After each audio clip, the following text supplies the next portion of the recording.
Have you ever found yourself in a crowded room, music playing, laughter echoing all around? Yet inside, you feel an emptiness that no one else seems to notice. Or maybe you scroll endlessly through group chats, react to dozens of stories, and still switch off the screen at night with a quiet ache whispering, "Why do I still feel so alone?" This isn't just your imagination, and it isn't weakness. It's a paradox built into the very fabric of modern life, and surprisingly, into our brains and hearts, too. Today we'll dive deep into why this happens. We'll explore the hidden science of loneliness, the ways our world quietly fuels it, and what kinds of relationships can actually heal that ache. Because understanding this truth isn't just interesting, it might just change how you see every crowd, every chat, and every quiet night that follows. In the past century, we've become more connected than at any point in human history. Phones vibrate with messages 24/7. Video calls span continents. We can follow hundreds, even thousands of people's lives in real time. Yet research shows loneliness rates have soared, especially among young adults and even those living in big cities. How can we feel so isolated when the world is right at our fingertips? Part of the answer lies in what these connections look like. Many are wide but shallow. Quick comments, heart reactions, short lull replies. They don't challenge us to open up about fears, regrets, or dreams. And so, while they keep us distracted, they rarely leave us feeling truly seen. Another part of the answer is comparison. Every scroll brings highlights of other people's lives. Curated smiles, perfect vacations, big wins. Our private struggles seem heavier by contrast, and the question grows quietly in the back of our minds. What's wrong with me? In this modern paradox, we know more people, yet trust fewer with the truth of who we are. Loneliness isn't just an emotion, it's biological. When we're socially isolated, brain regions tied to pain and threat detection, like the dorsal anterior cingulate cortex, become active. It literally hurts to feel left out. Researchers believe this response evolved to keep us alive. For early humans, isolation from the group meant danger. Predators, hunger, vulnerability. So the brain developed a warning system: loneliness, pushing us to reconnect. Yet in the modern world, this ancient alarm can misfire.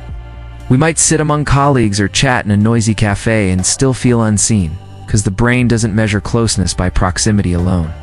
It measures it by trust, vulnerability, and emotional safety. Without those, we stay on alert, scanning for social rejection, replaying awkward conversations, and doubting whether we truly belong. Over time, loneliness can even reshape our biology, increasing stress hormones, weakening immunity, and deepening feelings of threat. It becomes a cycle.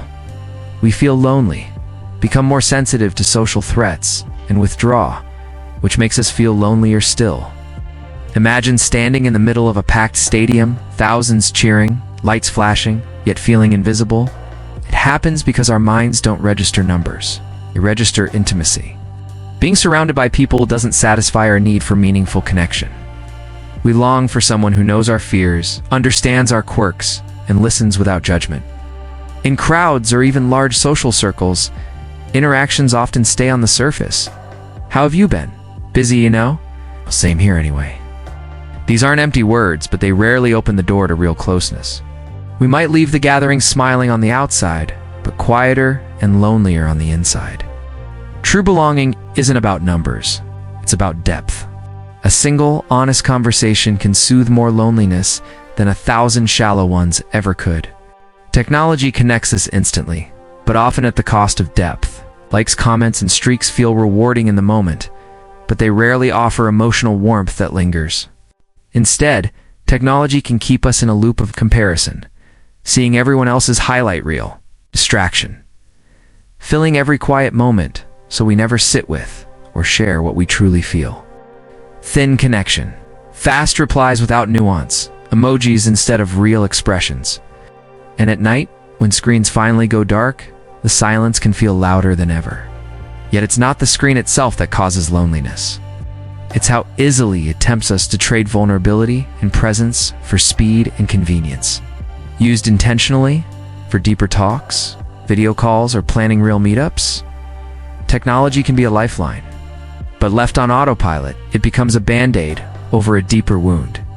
Not every relationship eases loneliness. The ones that truly heal us share certain qualities: vulnerability, trust, consistency, and emotional safety. They include long-standing bonds, family or childhood friends who've seen us change but stayed, deep friendships, chosen family who accept our real selves, romantic partnerships, where intimacy is more than physical, it's emotional honesty, purpose-driven communities, volunteering groups, creative teams, faith circles, connecting us to something bigger, mentor-mentee ties built on belief, guidance, and shared growth, support groups, where shared struggles bring relief in the words, "me too." These bonds often take effort, patience, and the courage to open up. They remind us that we're not invisible, and that even our imperfections don't disqualify us from love. At the core of loneliness lies a fear. If people knew the real me, my doubts, flaws, pain, they'd walk away. So we hide behind humor, busyness, or perfectly filtered posts. But hiding keeps us lonely. Because no one can love what they can't see. Vulnerability is terrifying, but it's also magnetic. When someone dares to say, "I'm struggling," it often invites me too. Walls come down, hearts open, and connection flows. It doesn't mean sharing everything with everyone. It means choosing safe people, being brave enough to be honest, and listening deeply when others do the same. That shared courage, more than anything else, transforms a crowd into a connection. You can't fix loneliness by adding more names to your contacts list. You fix it by going deeper with the few who matter most. 1,000 followers can't replace the healing power of being known, flaws, fears, dreams, and all, by even just one person. And perhaps the most shocking truth? Someone near you might be feeling exactly the same ache, waiting for you to take the first step. Because real connection doesn't start when we're no longer afraid. It starts when we dare to reach out, even if we still are. This is just the beginning of exploring why modern loneliness feels so crushing, and what we can do about it. If you found this eye-opening, stay tuned as we dive even deeper. How our past shapes who we let in. Why introverts and extroverts experience loneliness differently. And real, practical steps to break the cycle. You're not alone in this. Not really. Because even here right now, you and I just proved, a real conversation can begin, even through a screen. When we think of connection, we often picture laughter, fun times, or shared adventures. But beneath those joyful moments lies something far more fragile and far more powerful. That something is vulnerability. Vulnerability means letting down the mask. It means showing the parts of ourselves we usually hide. Our fears, doubts, imperfections, and pain. It's the willingness to say, "This is who I really am, and I'm okay with you seeing that." And here's the paradox. Though vulnerability feels scary, it's the very foundation of true connection. Because connection isn't about being perfect or always happy. It's about being real, being seen, and accepted even when we're struggling. When we allow ourselves to be vulnerable, we invite others to do the same. That mutual openness creates a sacred space where walls come down and hearts open. Without vulnerability, conversations stay surfacely, polite, safe, and ultimately lonely. Scientific studies confirm what our hearts already know. When people share vulnerabilities, brain regions tied to empathy and trust activate in both the speaker and the listener. This neural dance strengthens bonds and releases oxytocin, the so-called love hormone. In other words, vulnerability sparks the chemistry of connection. Yet vulnerability is often the hardest step. From childhood, many of us learn to hide pain and pretend everything's fine. We fear rejection, judgment, or being seen as weak.